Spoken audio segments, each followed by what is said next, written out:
I made a vow to myself that I was going to stop reviewing smartwatches on this channel because I kind of came to the conclusion that after you've seen one, you've seen them all. But every so often there is an exception to that rule, and that's what we've got today, a potential exception to the rule. When Nemheng reached out to me and said, "Hey, do you want to check out our newest smartwatch?" I was very, very dismissive. I was about ready to drag this into my recycling bin and just write it off as yet another generic smartwatch. But when I read the email and looked at some of those promotional materials, I was actually pretty impressed. This thing looks like it marries both style and functionality into an incredibly budget smartwatch. But what we're going to look at today is whether it lives up to those expectations as we take a review of the Nemheng smartwatch. Hello everybody, my name is Robert and this is the new review clip.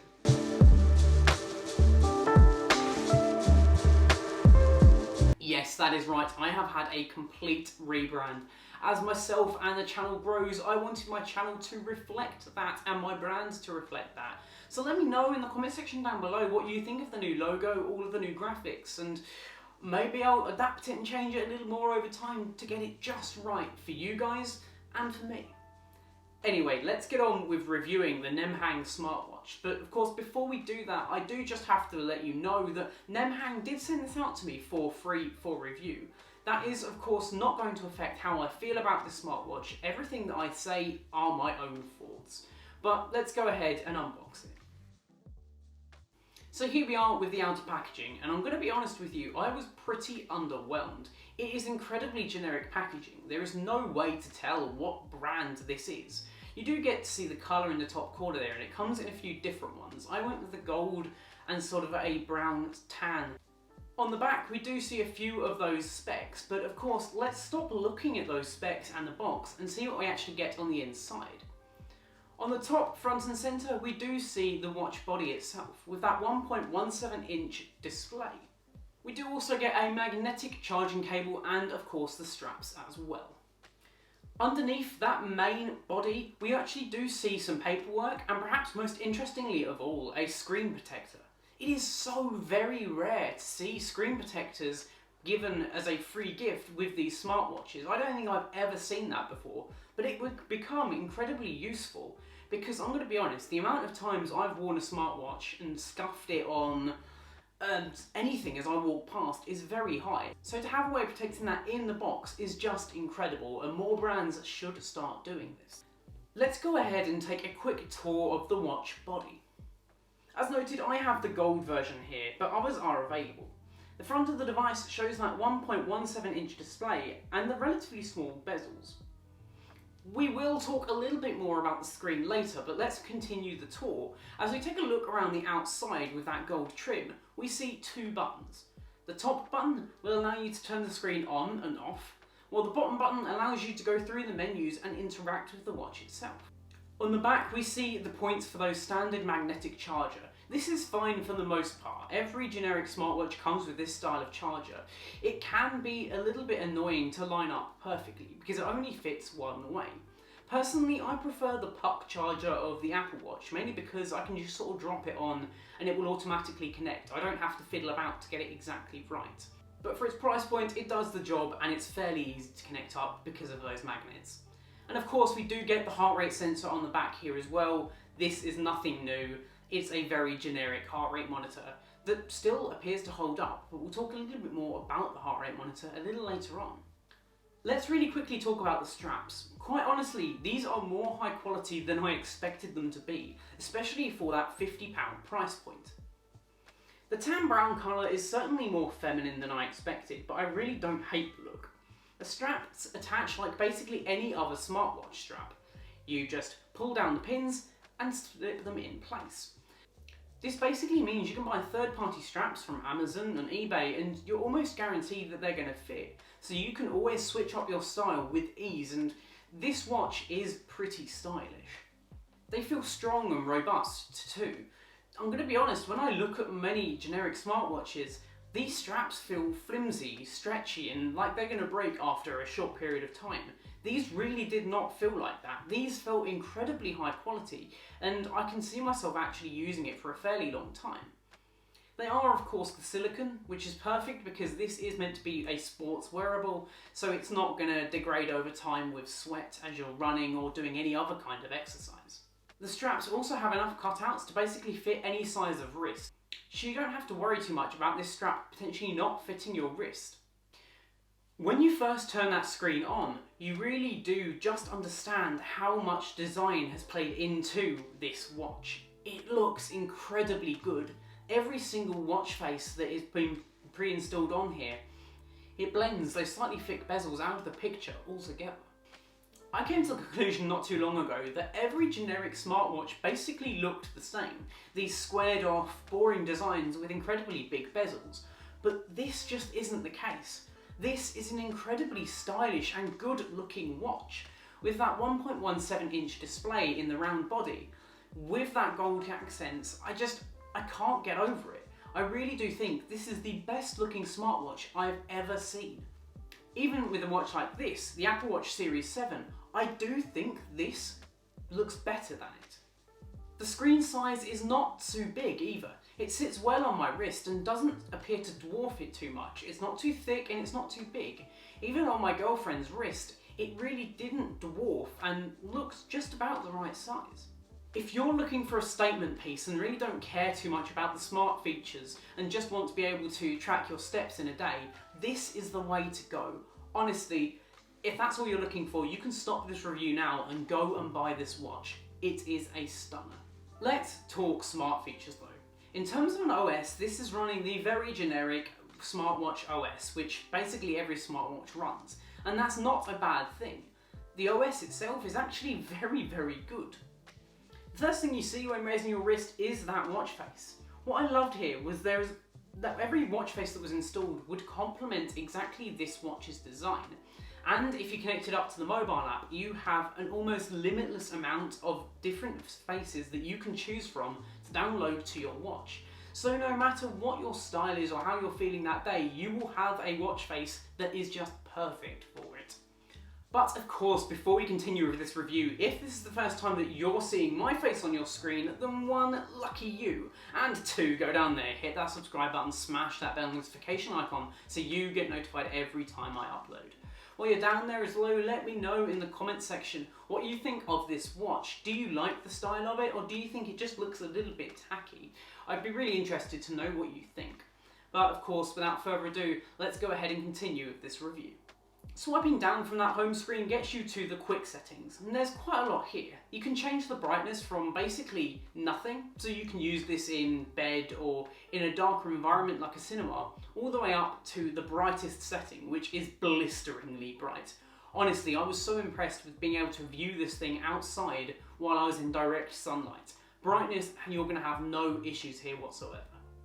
You can also go into more in-depth settings, also set do not disturb mode so no notifications are going to come through and buzz on your wrist constantly annoying you. Swiping up is where you're going to see your notifications, and this watch has the same fall down as every other generic smartwatch, and that is you just cannot reply to any of these notifications. Every notification that your phone gets will be mirrored onto the watch, but there is no way for you to interact with them. You can't reply to a text message, you can't open an email. It is a very limited feature. So if you're looking for a smartwatch to be able to actually interact with notifications, this is certainly not the one for you, and I would skip it. Looking at something like the Wear OS watches or even the Apple Watch if you're on the iOS side. Swiping left and right from your home screen gets you to a few of the key different fitness and activity apps. It became apparent to me very quickly that this is not a smartwatch. This is a fitness tracker with a few smart features. This is totally not a bad thing, but what it does do very well is that fitness-based activities. So let's have a swipe through and have a look at some of those apps that are predefined in your home screen. First up is steps. Steps appeared pretty accurate, to be honest. These sat very well with my Apple Watch and appeared within about 100 or 200 steps of each other. It's really displayed in a nice way that makes it easy to read and easy for you to see when you're going to hit your goal and what your goal is for that day, be that 10,000 steps or 12,500. Of course, you do get inactivity pings every hour as well, so if you are just sat down and not moving anywhere, your watch will vibrate and tell you to get up off your ass and get walking. This is a really nice feature. Every smartwatch has it, but it's still nice to see it here. Next up was sleep tracking. Now, I've always been skeptical of sleep tracking, particularly in smartwatches, and it's about the same here. I found it was very, very inaccurate. During the evenings, just sat there watching TV, sort of a couple of hours before bed, my watch would start to believe that I was in a deep or part sleep, and it was very, very odd. So the actual results that I got from sleep tracking were wildly off. If you do want to use the sleep tracking feature, it is there and it can be useful to give you a general idea of how your sleep is. But I would not use this as a real set in stone, this is how much sleep I get, because it is wildly inaccurate. Next up is weather. If you sync this up to your phone, it will show you the weather in a really nice and broken down way, giving you a nice graphic of whether it's raining, sunny, or thunder and lightning, or snowing. You can only have one location synced up at a time, which is a bit annoying, but it can be useful to give you a general idea of what the weather is outside. The last two options are very health related. That is heart rate and blood pressure. Heart rate was perfect. It was within sort of 10 BPM of my Apple Watch, which is normally my standard for checking these kinds of things. Blood pressure, however, was absolutely useless. I could not get it to work, and even if I could, I don't know how much I would trust it. A watch like this probably can't tell your blood pressure at all. So if you do get numbers out of it, just take it with a massive grain of salt. Wow, okay, that is a lot of features, right? And that's not even scraping the surface. Pressing that bottom button will bring up the menu and the list of every app that this watch has installed. It's quite incredible. Many of these are smart features that aren't particularly smart but can be useful in some senses. Others are very much health and fitness related. So let's really quickly go through some of those apps. I'm not going to go through them all because there's just too many here. Those smart features include music playback, camera shutters, and others that rely tethering on your smartphone. They all work as you would expect, but honestly, this is not a reason you should be buying this watch. This is not a smart watch, this is a fitness tracker at the end of the day. These smart features, though are there, are not particularly well thought out or executed. If you're into your health and fitness though, there is a lot to like here. There is of course stopwatch and timers, these work as you would expect. Female tracking, sleep and your normal activities and sports as well. So let's talk about some of those sports tracking, because there are a couple of different modes here, but they do seem to be somewhat lacking. Let's take a look. When it comes to sport tracking, there is no GPS here, and you actually can't tether it to your phone to start a GPS-based workout. So whenever you're outside, you can't have that GPS signal for cycling or running. It will just be a passive working out of how fast you're going and your pace and such. It will not be particularly accurate for running, but it will give you a good general idea. You get 10 different sports modes, ranging from running and walking, all the way to cycling and even rowing. It is a pretty good range of exercises, and I think for most people it will be enough. But there are some glaring holes here. For example, there is absolutely no HIIT, there is no swimming, and there is no weight-based exercises. I just don't know why they aren't here. It feels like these are missing and they really should be here. They're not particularly hard to calculate, and to be honest with you, these sports modes are almost a requirement in 2021. During a workout, you do get a plethora of information based upon how many steps you're doing, how fast you're going, and this will of course all change based upon the sport you've chosen. You'll get distance, speed, calories burnt, as well as your BPM. This is all fairly well presented during your workout and it's easy to view at a glance. The subtle vibrational feedback as well helps you to keep you in the loop of how many kilometers you've run or cycled or exercise that you've completed. After your workout, that data is saved to the watch and can be synced with the H-Band app. The H-Band app is not particularly impressive. It's very much a generic experience again, and it's just a place for you to sync all of that data off of the watch to your smartphone. I find that it is a little thin on the ground in terms of features. You can view all of your past workouts, sleep data and everything else, but the information that's actually here is not particularly well presented, especially when coming from the watch. It can be a little bit hard to understand a workout and break it down afterwards. What's most disappointing though is there is no way to sync this to other third-party services like Strava or even Apple Health. So you're stuck inside of this H-band ecosystem, which is not a particularly good one, unfortunately. So overall, what do I think of this watch? Well, I think it is the most stylish watch I have ever owned. Honestly, this thing is just a real showpiece and should be used as such. If you're looking for smartwatch style features, this is not the watch for you. If you're into your exercise and keeping fit, there is enough here to keep you busy, but I'm going to be honest, with a lack of different sports tracking, you might find it difficult to really comprehensively use this as a smart device.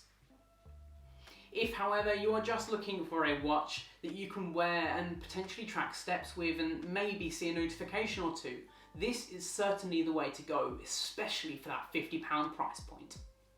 What do you guys think? Is this a good deal, or is this just yet another generic smartwatch? Let me know in the comment section down below, and of course, my name's been Robert, this has been Review Clue, and I will catch you in the next one. Adios.